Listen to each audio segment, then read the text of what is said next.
오늘은 교회 절기상 종려 주일로 지키는 날입니다. 그리고 이번 한 주간은 고난 주간이 되고 다음 주일은 부활 주일이 됩니다.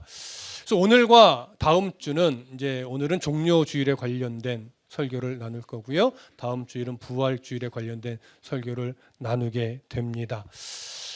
종려 주일, 예수님께서 예루살렘에 입성하신 날입니다. 그리고 많은 사람들이 종려나무 가지를 들고 예수님을 환영하며 맞이한 날이죠. 그들의 기대, 또 그들이 환영한 이유, 그리고 예수님이 진짜 예루살렘에 입성한 이유, 우리는 그 부분을 바른 의미가 무엇인지 오늘 함께 말씀을 통해서 살펴볼 겁니다. 자, 먼저 9절부터 11절을 함께 읽겠습니다. 9절부터 11절 시작.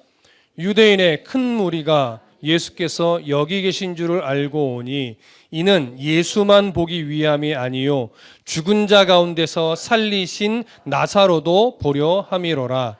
대제사장들이 나사로까지 죽이려고 모의하니 나사로 때문에 많은 유대인이 가서 예수를 믿음이러라. 자, 지금 이 내용은요, 예수님께서 예루살렘 성에 입성하기 전에 요한이 의도를 가지고 배치한 내용입니다. 자, 어떤 내용을 지금 먼저 앞서서 이야기한 거냐면 예루살렘 입성하기 바로 얼마 전 예수님의 친구였던, 그러니까 친구처럼 예수님을 잘 따랐던 나사로가 죽게 된 것이죠. 그래서 아시다시피 마리아와 마르다가 사람을 보내서 예수님, 당신이 사랑하는 나사로가 죽게 되었으니 빨리 오셔서 고쳐주십시오라고 할 때 예수님은 의도적으로 가지 않았습니다. 계시던 곳에 이틀을 더 머무셨죠. 그리고 나서 사실은 나사로가 죽었을 때, 죽은 이후에 가게 됩니다. 성경은요, 나사로가 죽은 지 나흘 되었을 때 나사로가 있는 곳에 도착했다라고 이야기를 해요. 나흘이라고 하는 것은 어떤 의미입니까? 유대인의 시선에서는요, 너무나 더운 지역의 날씨라서 시신이 죽게 되면 죽은 날 바로 장사를 지냅니다. 이유가 뭐냐면 너무 더워서 시신이 빨리 부패하기 때문에 그래요. 그래서 유대인들의 어떤 그 시신에 대한 이해, 그러니까 올바른 이해가 아니라 좀 미신적 이해인데, 바로 죽은 지 바로 장사를 지내고 3일째가 되면 이미 부패가 시작이 되는 거예요. 그리고 나흘째가 되면요, 더 이상 살아날 수 없다 이렇게 여겼어요. 왜냐하면 그들의 어떤 시신에 대한 미신적 이해가요, 시신이 죽으면 영혼이 3일 동안 그 육체에 들어가려고 노력을 한다고 이해를 했던 거예요. 근데 시신이 부패해서 썩으면 더 이상 그 육신에 들어가기를 포기하고 이제 저승으로 간다는 이런 말도 안 되는 이 미신적 이해를 가지고 있었던 거예요. 그래서 왜 나흘째, 4일째 예수님이 나사로에 갔냐면요, 유대인들의 이해 속에서 더 이상 살아날 수 없는 날이 장사 지낸 지 4일째 되는 날이에요. 그래서 예수님이 4일째에 나사로에게 가서 나사로에게 하나님이 나사로 향해 기도하고 그가 그 무덤 문을 열고 살아 나오게 되죠. 근데 우리는 잘 알고 있습니다. 나사로가 살아난 것은 단순하게 불쌍해서 살린 것이 아니라 그의 죽음과 부활을 통해서 무엇을 지금 예표하는 거예요? 곧 인류의 죄를 위해 십자가에 고난받고 죽으실 예수님과 그 죽음의 권세를 깨고 다시 살아나실 예수님을 상징적으로 예표해 놓은 것뿐이에요. 그걸 위해 나사로를 살리시고 그 다음에 어떤 사건이 하나 있냐면 마리아가 향유 옥합을 깨서 예수의 발 아래 붓고 그 다음에 이제 예루살렘으로 입성을 하게 되는 거죠. 마리아는 지극한 존경과 사랑의 표현으로 그 값비싼 향유를 깨서 기름을 예수의 발에 부었지만 예수님은 그 마리아의 행위를 무엇으로 받으셨죠? 자신의 임박한 죽음을 예고하는 행위와 또한 자신이 곧 죽어서 대속을 이루실 이 사건을 예표하는 행위로 예수님은 받으셨습니다. 그리고 그 다음 날 예루살렘 성에 입성을 하게 되는 거죠. 자, 성경을 다시 볼까요? 몇 절을 보시냐면 12절과 13절을 함께 보겠습니다. 12절, 13절 함께 읽습니다. 시작. 그 이튿날에는 명절에 온 큰 무리가 예수께서 예루살렘에 오신다는 것을 듣고 종려나무 가지를 가지고 맞으러 나가 외치되 호산나 찬송하리로다 주의 이름으로 오시는 이 곧 이스라엘의 왕이시여 하더라. 자, 예수님 이제 예루살렘으로 향해서 가고 있어요. 근데 예수님이 예루살렘에 온다는 소식이 예루살렘 성 안에 파다하게 소문이 퍼진 거예요. 그랬더니 많은 사람들이 예수님을 설레이는 마음으로 기대하며 종려나무 가지를 들고 예수님을 맞으러 나가게 된 거죠. 근데 잘 생각해 보시면 이 소식은 많은 이들에게는 설레이는 소식이겠지만 당시 종교 지도자들, 서기관, 바리새인들 이런 자들에게는 참으로 불편한 소식이에요. 그래서 아마도 오기만 해봐라, 빨리 잡아서 가두거나 죽이거나 어떻게든 우리가 해야 되겠다라고 마음을 먹게 되었겠죠. 그러니까 예수님이 예루살렘 성에 오신다는 소식은 누군가에게는 참으로 불편한 소식이고 화가 나게 만드는 소식이지만 누군가에게는 참으로 설레이는 기쁨에 또 소망이 넘치는 소식이 되었던 거예요. 그런데 그럼 예수님의 입성 소식을 듣고 설레이고 기다리던 사람들은 주로 어떤 사람들이었을까요? 예수님의 오병이어의 기적부터 여러 기적적인 사건을 눈으로 보고 경험했던 사람들이겠죠. 또 가깝게는 죽은 나사로가 살아난 이 사건을 그 장례식에 참여하여 눈으로 목도한 이들이겠죠. 또한 이 소식을 전에 듣고서 정말이야? 놀라운데 나도 보고 싶어 이러면서 그 소식에 긍정적으로 반응하며 기다렸던 일부의 사람도 되겠죠. 이들이 예수님을 그렇게 긍정적으로 바라보는데 이제 예수님이 예루살렘 성에 입성한다는 소식을 그들이 들은 거예요. 그래서 그들이 우리가 그냥 예수님을 맞이할 수 없다. 종려나무 가지라도 들고 예수님을 맞이하며 환영하자. 이렇게 이제 분위기가 퍼져갔던 거죠. 그래서 사람들이 각각 한 사람마다 다 종려나무 가지를 들게 됩니다. 근데 종려나무 가지라고 하는 것이 당시 이스라엘 문화에서는요, 어떤 상징적 의미가 담겨 있냐면 의인으로 여겨지는 자라든가 아니면 이스라엘의 통치자를 종려나무 가지에 비유를 했었습니다. 상징적 이미지가 담겨 있었어요.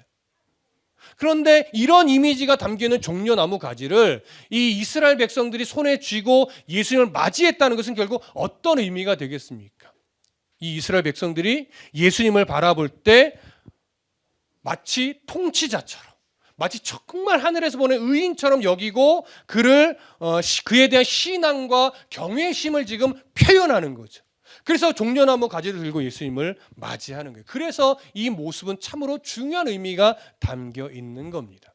자, 이렇게 종려나무 가지를 들고 환영했던 이 무리들이 예수님을 바라보며 뭐라고 외쳐요? 오늘 성경에 보니까 호산나 찬송하리로다. 주의 이름으로 오시느니 곧 이스라엘의 왕이시여라고 해요. 그러면 호산나, 여러분 어떤 의미예요? 여러분들 입술 한번 봅시다. 호산나 어떤 의미입니까? 늘 너무나 익숙하고 늘 호산나 찬송도 부르는데 우리는 정작 호산나의 의미를 어렴풋이 정확하게는 모르죠. 어렵지 않아요. 호산나 주여 우리를 구원하소서 이런 의미죠. 그 다음에 찬송하리로다 어떤 의미예요? 그 대상을 높이는 거죠. 그 다음에 주의 이름으로 오시느니 이건 당시에는요, 우리는 단순하게 존경의 표현이라고 여겨지지만 예수님 그 당시 이스라엘 백성들에게 있어서 주의 이름으로 오시는 이 표현은요, 하나님이 보내신 메시아라는 의미예요. 구약 시대부터 예언되었던 그 오기로 예언됐던 메시아를 일컬어 주의 이름으로 오시는 이라고 표현을 합니다. 근데 당시 유대인들이 이 표현을 하면서 부연해서 더 말을 해요. 뭐라고 부연합니까? 곧 이스라엘의 왕이시여. 그러니까 그들에게 있어서 예수님은 지금 뭐예요? 이스라엘의 왕인 거예요. 메시아이지만 이스라엘의 왕인 거예요. 이 내용들을 조금 풀어서 다시 정리하면 이렇게 됩니다. 주의 이름으로 오시는 메시아 곧 이스라엘의 왕이시여 찬송합니다. 우리를 어떻게 하소서? 구원하소서. 이런 의미로 지금 그들이 종려나무 가지를 들고 예수님을 환영하며 외치고 있는 거예요. 분명 대단한 표현임에는 분명합니다. 예수님을 향하여 이스라엘의 왕이라고 외치고 우리를 구원해달라고 외치고 찬송합니다, 높입니다 이렇게 외치는 것은 참으로 놀라운 것임에는 틀림이 없어요. 그런데 참 안타까운 것은 이렇게 예수님을 환영하며 종려나무 가지를 들고 호산나 호산나 외치던 이들이요, 며칠 지나서 빌라도의 법정에 예수님과 바라바가 딱 섰을 때 이들은 예수님을 죽이면 안 된다, 예수님을 살려야 된다라고 외쳐야 마땅했는데 그들은 그렇게 외치지 않아요. 뭐라고 외쳤죠? 예수를 죽이라고, 예수를 십자가에 못 박으라고 외치는 자들로 바뀌어버렸단 말이에요. 어떻게 이럴 수 있었을까요? 지금 예루살렘 입구에서 종려나무 가지를 들고 예수님을 찬송하며 이들이 환영하고 있지만 이 메시아 예수님에 대한 이들의 이해는요, 사실 하나님이 예수님을 보내신 진짜의 뜻과는 전혀 달랐기 때문에 그래요. 그들이 환영하는 메시아는 어떤 메시아였습니까? 전투적이고 군사적인 메시아였죠. 그런 왕이었어요. 그래서 민족의 해방자로서의 메시아를 기다리는 거예요. 우리들을 로마의 압제에서 해방시켜주고 다른 나라들보다 아주 강대한 강력한 나라로 만들어주고 배고픔을 없애고 이제 풍요롭게 살 수 있는 그런 나라를 만들어줄 메시아로서의 왕을 그들은 기대하고 기다린 것이고, 지금 예수님을 그런 이해를 가지고 환영하고 있었던 거예요. 여러분, 당시 사내들인 공회원들이나 뭐 대제사장들, 서기관들, 바리새인들이 왜 예수님을 대적하려고 했던 겁니까? 바로 예수님을 이런 정치적인 메시아로 이해했기 때문에 그래요. 예수님이란 작자가 왕이 된다면 그동안 행했던 행적들과 말했던 것을 볼 때 우리를 대적할 것이고 우리의 기득권을 뺏어갈 것이고 우리가 그동안 누렸던 모든 것을 누리지 못하게 만들 것이다. 그러니 저런 사람이 메시아가 돼서는 안 된다, 이렇게 생각을 했기 때문에 한편으로는 두려워했고 한편으로는 대적했으며 한편으로는 죽이려고 작당을 하고 있었던 거예요. 아마도 이렇게 예수를 죽이려고 작당하게 된 것에 아주 결정적인 계기, 이전에도 물론 있었지만 결정적인 계기는 바로 얼마 전에 죽은 나사로를 살리는 일로 인해서 너무나 많은 사람들이 예수가 이런 분이 하면서 마음을 예수님에게로 향하게 하고 믿는 사람이 너무나 많이 늘어나니까 더욱더 저 예수를 가만두면 안 되겠다라고 결심을 하게 된 것으로 여겨집니다. 자, 이제 다시 성경으로 돌아갑니다. 14절 15절을 봅니다. 14절 15절 시작. 예수는 한 어린 나귀를 보고 타시니 이는 기록된 바 시온 따라 두려워하지 말라, 보라 너의 왕이 나귀 새끼를 타고 오신다 함과 같더라. 자, 무리가 정말로 민족의 해방자처럼 여기며 환영하는 그 모습과는 달리 예수님은 어린 나귀, 성경대로 말하면 나귀 새끼를 타고 많이 초라한 모습으로 예루살렘에 입성을 했습니다. 근데 가만 생각해 보면요, 이게 14절 15절과 앞에 읽었던 12절 13절은요 사실은 거꾸로 순서가 바뀌어야지 맞아요. 왜냐하면 보편적으로 이렇게 가야 되잖아요. 나귀를 타고 예수님이 예루살렘에 입성하시니 무리가 나와 종려나무 가지를 들고 환영하더라, 이래야 사실 기록의 순서가 보편적으로 맞는 거죠. 근데 지금 요한은 의도적으로 거꾸로 배치를 했어요. 무리가 종려나무 가지를 들고 예수님을 환영하며 호산나 외쳤다. 그런데 예수님은 뭘 타고 입성했다? 말이 아니고 개선 장군처럼 말을 타고 입성한 것이 아니고 어린 나귀 새끼를 타고 초라하게, 여러분 상상을 해보세요. 막 민족의 해방자처럼 환영하는데 예수님은 그 작은 나귀 새끼에 통통통통통통 이렇게 가는 거예요. 뭔가 좀 아이러니컬하죠, 모습 자체가. 왜 사도 요한이 이렇게 지금 배치를 해서 기록한 걸까요? 무리의 기대와 예수님이 예수를 입성하는 그 이유가 전혀 다르다는 것을 강조해서 보여주려고 하는 겁니다.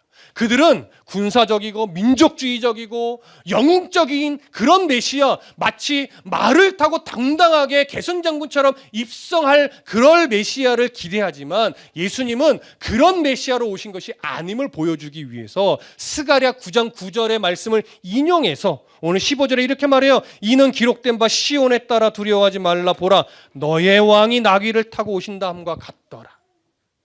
나귀 새끼를 타고 오시는 그 예수님은 군사적인 어떤 강력함을 가지고 이스라엘의 독립을 위해, 이스라엘을 부강하게 만들어주기 위해, 이스라엘을 풍요롭게 만들어주기 위해 오신 그런 예수님이 아니라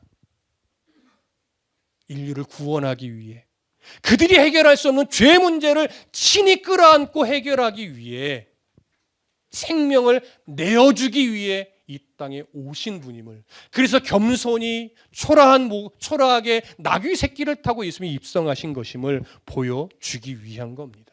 그런데 지금 예루살렘에 입성하시는 예수의 모습에는요, 전혀 전사의 위엄을 찾아볼 수 없습니다.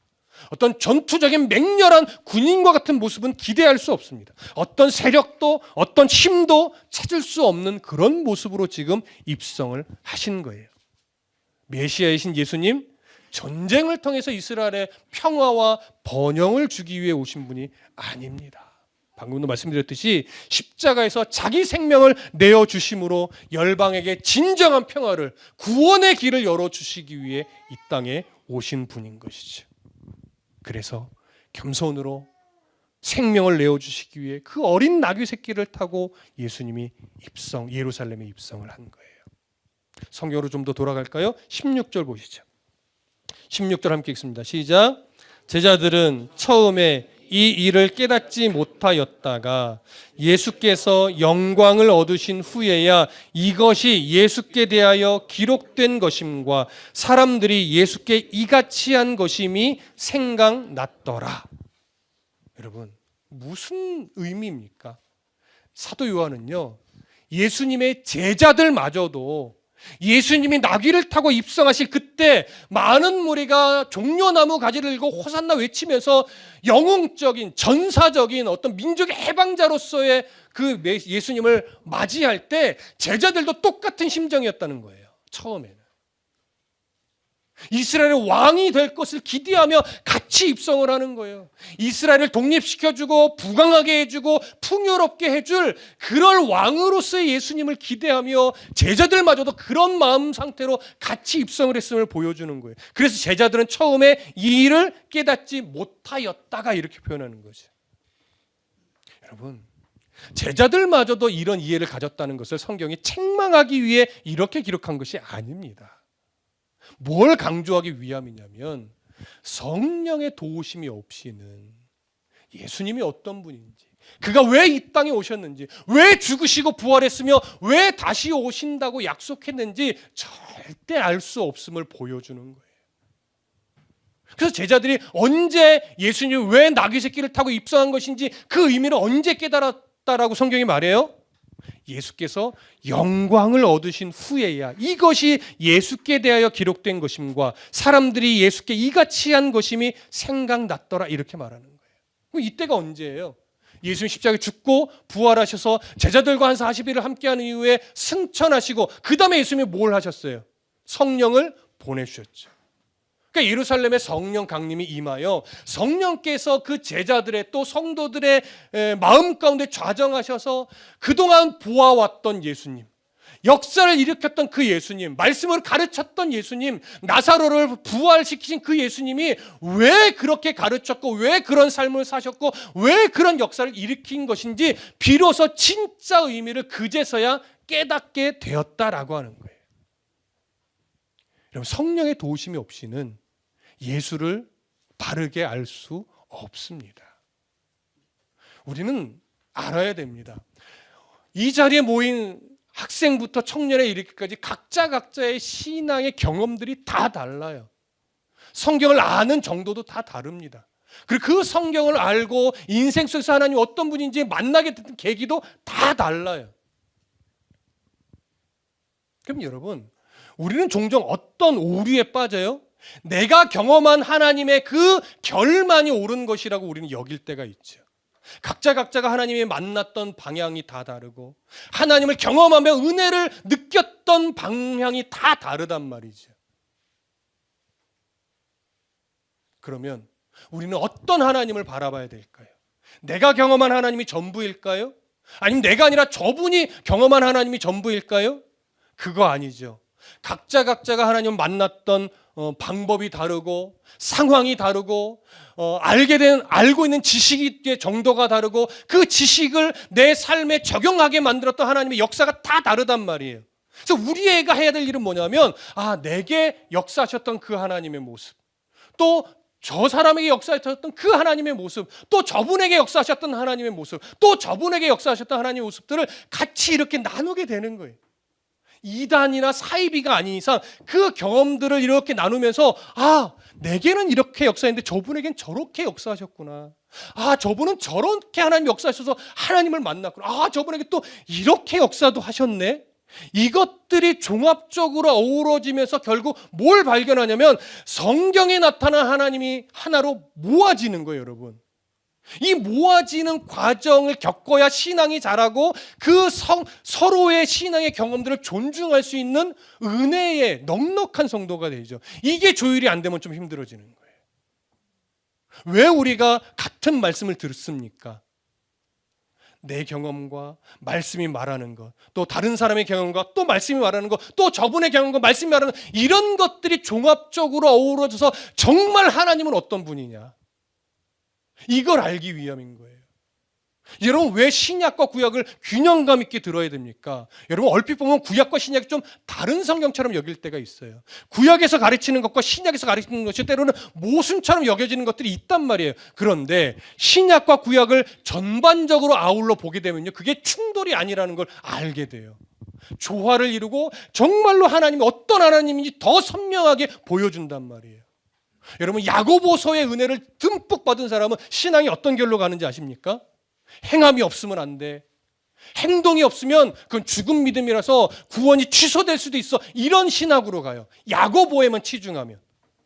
근데 로마서와 같이 바울 신학에만 치중하면 어떤 이해가 또 어떤 실수를 해요? 오직 은혜야. 구원은 취소되지 않아. 그러다 보니까 난 뭐 어차피 구원 받을 건데 하면서 자기의 고집대로 살아요. 여러분, 야고보서에서 강조하고 있는 행위와 바울이 강조하는 이신칭의는 충돌이 아니란 말이에요. 균형감이고 보완이고 조화예요. 이신칭의를 통해서 은혜를 깊이 경험한 사람은요, 그 은혜 받은 대로 살아내지 않을 수가 없다는 것이 야고보의 강조점이고, 바울도 야고보의 강조를 인정하면서 그 행위는 결국 온전한 믿음의 이해에서 온다라고 말하는 거예요. 결코 충돌되지 않습니다. 이것처럼 우리의 신앙이 결국 어디로 모아지냐면 내 기대에 맞춰지는 하나님이 아니라, 내 경험에만 이렇게 갇혀있는 하나님이 아니라 모든 인류, 모든 사람을 구원하기 위해 기꺼이 생명을 내어주신 예수님의 마음과 그 부활 승천하시고 다시 오시겠다고 약속하시면서 하나님 나라의 소망을 왜 주셨는지에 대한 그 이해를 우리가 가지게 되면 점차 하나님이 정말 각자를 다양하게 섭리하여 만져가시는구나. 결국 내 경험보다 크신 하나님, 내 지식보다 크신 하나님, 이런 하나님을 우리가 만나게 돼요. 그러면서 그런 어떤 과정들을 거쳐가면서 신앙이 어떻게 해요? 자라가요. 하나님이 이렇게 크신 하나님이구나. 이렇게 하나님이 위대하신 하나님이구나. 이걸 인정하게 되는 거예요. 그 하나님 앞에서 내가 얼마나 보잘것없는 존재인지가 인정되어질 때 비로소 신앙이 깊어지고 자라면서 조금 더 성도다운 삶의 모습을 가지게 되는 거죠. 성경으로 다시 돌아가 볼까요? 17절 18절 함께 읽습니다. 시작. 나사로를 무덤에서 불러내어 죽은 자 가운데서 살리실 때에 함께 있던 무리가 증언한지라. 이에 무리가 예수를 맞음은 이 표적 행하심을 들었음이러라. 이게 무슨 의미인지 아십니까? 종려나무 가지를 들고 예수님을 메시아로 환영했던 그 무리들이요, 왜 예수님을 환영했냐면 바로 나사로가 살아난 걸 보았기 때문이라는 거예요. 그래서 이들이 예루살렘 성 안에서 또 많은 무리들이 모였을 때 바로 저분인 나사로를 살리신 그 예수님이에요. 여러분, 저분이 분명 메시아일 거예요. 이렇게 외쳤다는 거예요. 근데 이 외칠 때 예루살렘 성의 상황은 어땠냐면, 이미 요한복음에 보면 1장에서 이 내용이 기록되어 있는데, 당시 종교 지도자들이요 예루살렘 성에 외쳤어요. 누구든지 예수 있는 곳을 알거든 신고하여서 그를 잡게 하라. 그러니까 얼마나 지금 예수란 이름 앞에서 냉랭한 분위기인지 예루살렘 성의 사람들은 다 안단 말이에요. 예수님을 따르다 보면 얼마나 자기에게 불이익이 닥칠지 알고 있는 상황이라고요. 그런데 나사로의 부활을 경험한 이들이 그럼에도 불구하고 외치고 있는 거예요. 예수를 신고하려 하지 않고 저분이 나사로를 살리신 분이다. 저분이면 분명 메시아일 것이다. 저분이면 우리의 이스라엘 왕이 되기 충분하다. 이렇게 마치 복음을 증거하듯이 외치고 있었단 얘기예요. 근데 문제는 뭐예요? 그렇게 들었던 소식, 그렇게 눈앞에서 잠깐 봤던 예수의 모습이 그들의 지식의 전부였다는 거예요. 구약 성경에 비추어서 하나님이 왜 메시아를 보냈으며 왜 저런 이적을 일으켰으며 왜 오병이의 기적과 수많은 이적과 왜 그런 가르침을 가르쳤는지 그 본질을 이해하기보다 눈앞에 펼쳐진 광경만을 보고 자기의 기대에 맞춰버린 거예요. 그러니까 담대하게 예수님을 증언하는 역할은 했으나 며칠 지나서 빌라도의 법정에서는 뭐라고 외쳐요? 저 예수를 십자가에 뭐하라? 못 박으라. 왜 그들이 외칩니까?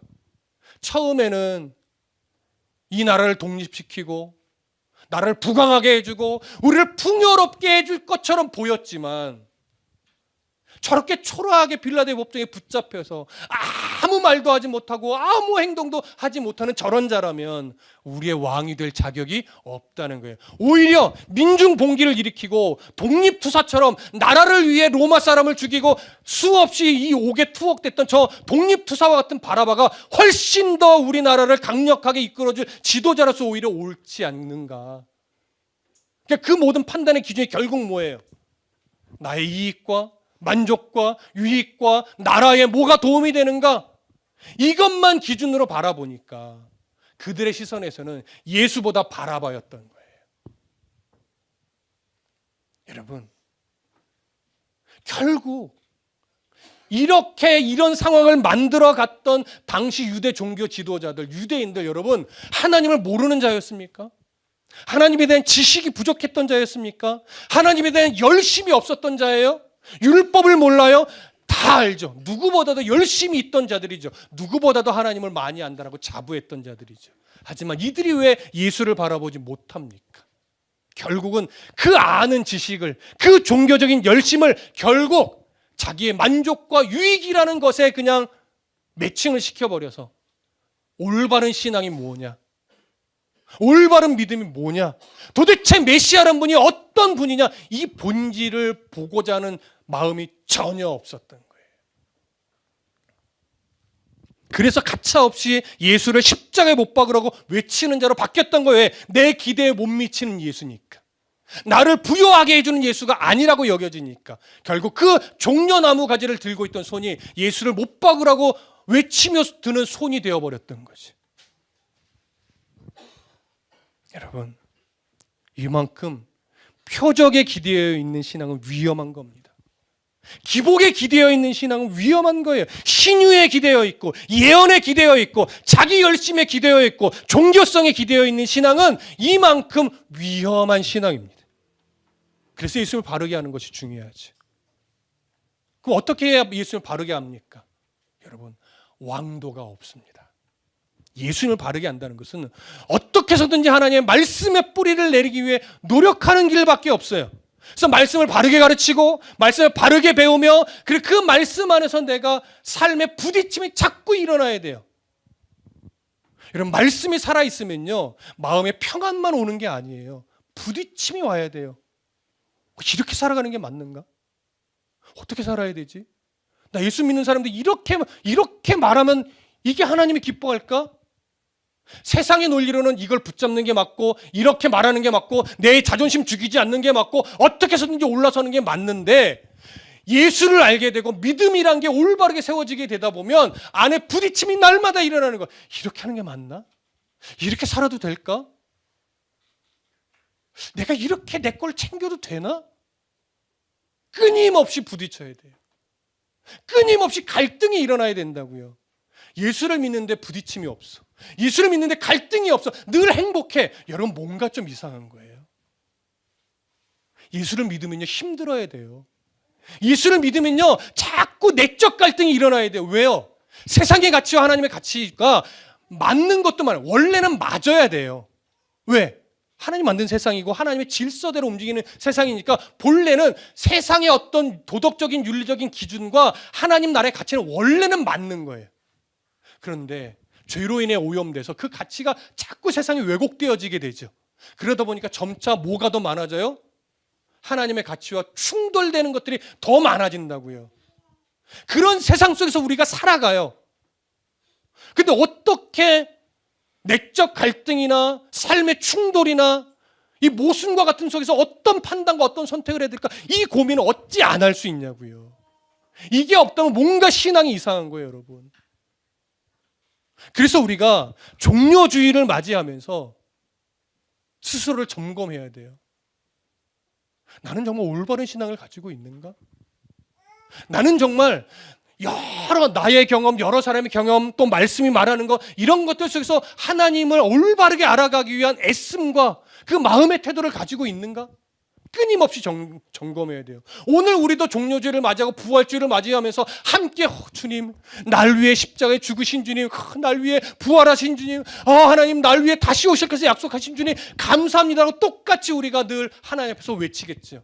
종려나무 가지를 드는 그 사람들처럼 우리도 두 손 들고 찬송하겠죠. 그러나 여러분 잘 살피셔야 돼요.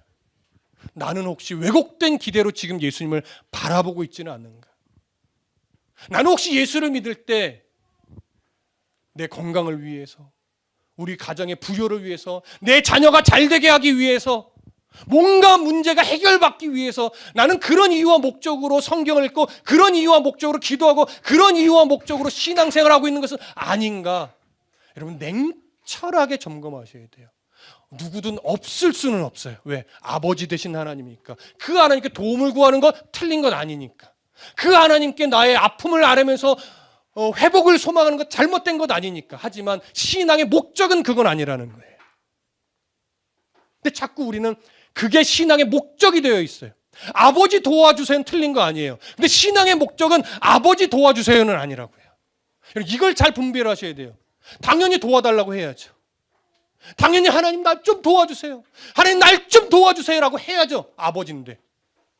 근데 그게 신앙의 목적이 되어버리면 하나님을 아버지로 섬기는 자가 아닌 거예요.